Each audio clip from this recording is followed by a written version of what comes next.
Hello and welcome to my channel. My name's Jo and this is Joey Sewy, and today we're going to talk about what I have been sewing in March.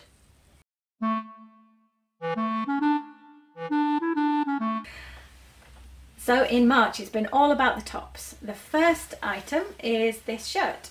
Let me show you. I've got it half tucked in. If I don't tuck it in, it looks like that.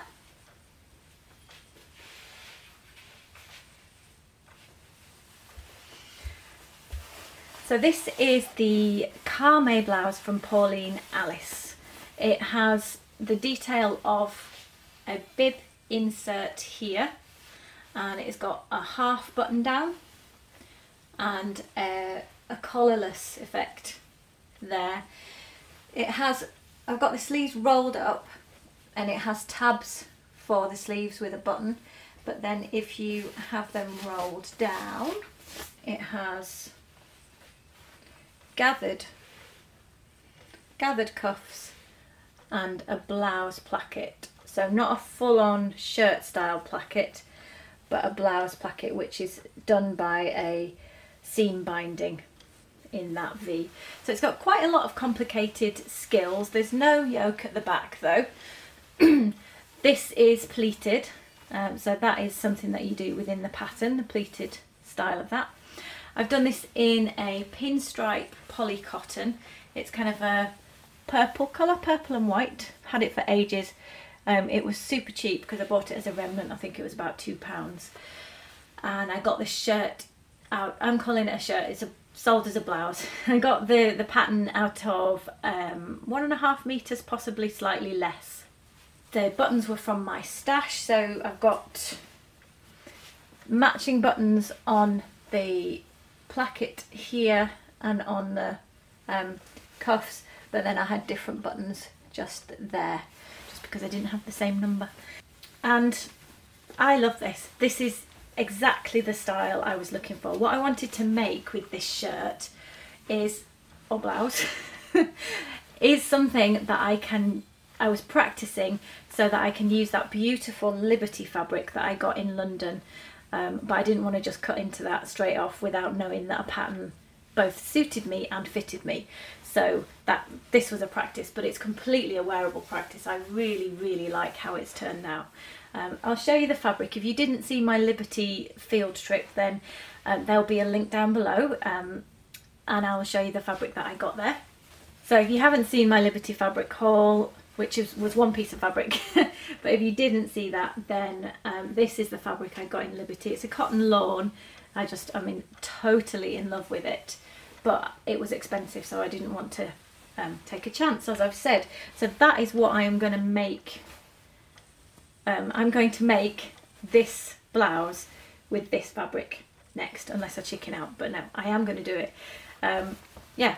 So this was the Pauline Alice Carme blouse, and I really love that. I'm going to do a pattern review and maybe a little bit more detail about how the pattern comes together when I make the Liberty blouse out of it. But all in all, I love the style. There are a couple of points in the pattern where the description wasn't perfect and I had to refer to other sources outside, but generally I just really like it. It's exactly what I was looking for. So big thumbs up. The other things I've sewn in March is basically I've made 5 layering t-shirts. So again, if you saw my video about cloning a favourite t-shirt, you will have seen how I made the pattern for these long sleeve t-shirts. And I made one in a mustardy yellow colour, which was fantastic. And then in my fabric haul video, which again there'll be links to this down below, I bought 6 different jerseys from Regency Rags, and 5 of those jerseys I've made into long sleeve layering t-shirts. So I've had a big batch sewing thing going on for the rest of March. So I will change into each of those and I will show you them right now.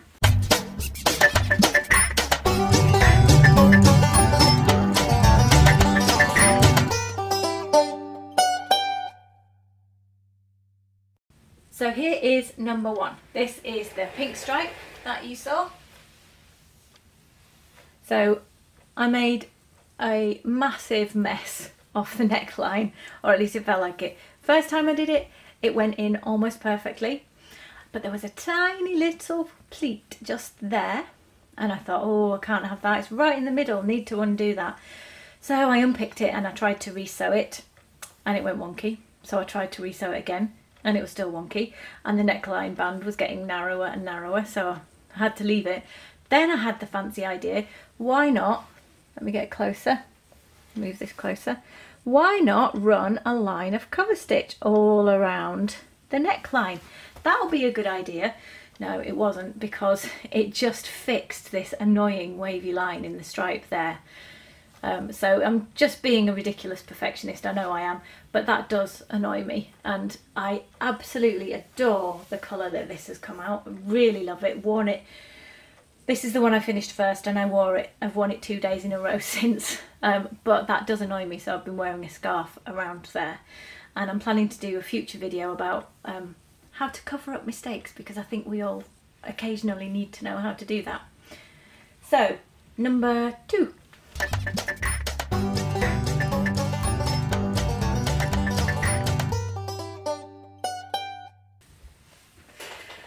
So this one was a really different kind of fabric. It's a ribbed jersey. It had much less elastane in it. I don't know the actual fabric content for fibre content for any of these, but from the feel of it, it has much less elastane, and the stretch in it comes from the ribbing. A few things to mention about it. First is that although I ordered a metre of everything, this one seemed to be quite a short metre, and it was narrower fabric. So I ended up needing to cut the sleeves, as you can see, in a different direction to the arms, which in the end actually worked out okay. And what I also did, because I couldn't cut the sleeves long enough on the fabric, I cuffed this one. So whereas all the other ones have seamed hems around the cuffs, this one actually has folded double. So there's a folded back cuff, and there's the seam going around. So this part of the sleeve is a double bit of fabric, and that's a really great tip if you don't have a cover stitch, or you don't like the finish that you get from hemming your knits with your sewing machine, or whatever other way. If you cuff the end of your sleeves, you don't need any kind of hem there, and you can do quite narrow cuffs, so it's a really great tip for sewing with knits. The other thing that you can see here is that I didn't stretch the neckband enough when I sewed it on, and I haven't been bothered to redo it. So if you don't stretch it enough, you get this sort of standing up wavy effect, and I didn't stretch this fabric enough. It obviously needed a bit more, and the interesting thing is, although I've done this pattern 5 times, exactly the same pattern, each fabric needed just slightly different handling because it was different fabric. So even repeating, unless you're using identical fabric, you learn something different each time. So yeah, there's a slight standing up and waving of that, but I've decided that I don't care. Number 3 coming up.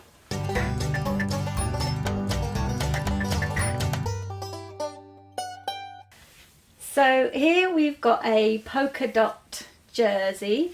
It's, I'm not quite sure how you describe this fabric. It's not swimsuit fabric, but it's got that kind of synthetic smoothness to it. So it's a knit. It's got a lot higher lycra content to it, definitely, than some of the others. But yeah, it's got kind of that slightly swimsuity feel to it. I mean, it's definitely a t-shirt fabric, but I'm trying to describe something to you when you can't feel the fabric in the same way. As I mentioned with the stripy one, number 2, all of the t-shirts except for that black and white stripe, I hemmed the cuffs and the bottom with my cover stitch machine. So that's what they look on like on the right side, and that's what they look like on the wrong side. And I filmed a lot of the process of, in fact I filmed the entire process of making these t-shirts, and over the next couple of weeks I'm going to put up a series of videos with loads of detail about the different steps and how to handle the different fabrics and stuff. So watch out for those and click the notification bell on your subscription to my channel if you'd like to receive notifications. The neckband for this one sits much better than the last one because there's much more stretch to it, so I handled that one much better. And this one for some reason has come out a little bit shorter than the others, but it's still very wearable.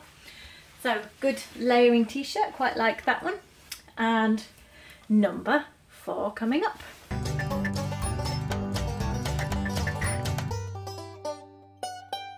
So this one's number 4. This is a really plain marl grey jersey, and the weird thing is that, as I said, they're all allegedly coming from the same pattern.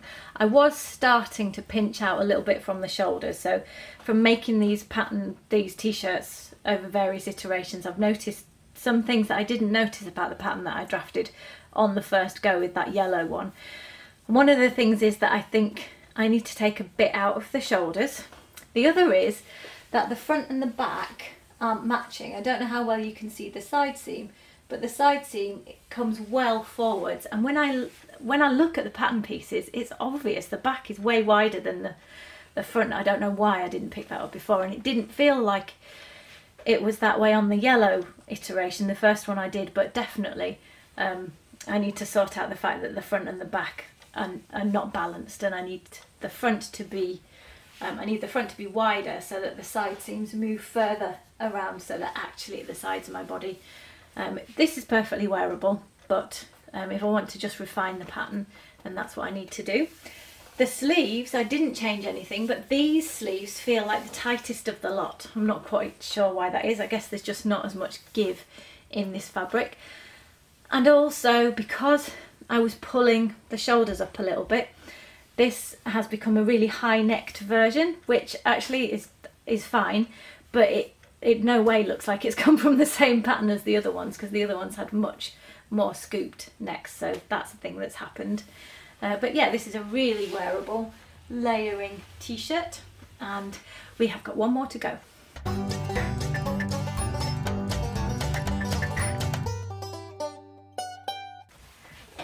So here we are. This is a sort of royal blue version. It seems brighter on the camera than it does in real life, but I love the colour it's coming out on the camera.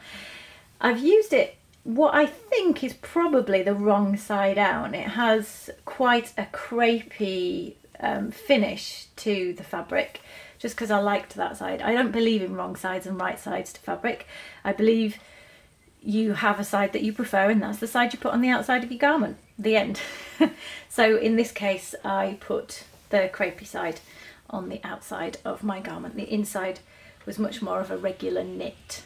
Again, I would say this is not a perfect neckline, probably needs a bit of a press as well, but it's not sitting as beautifully flat as I would like.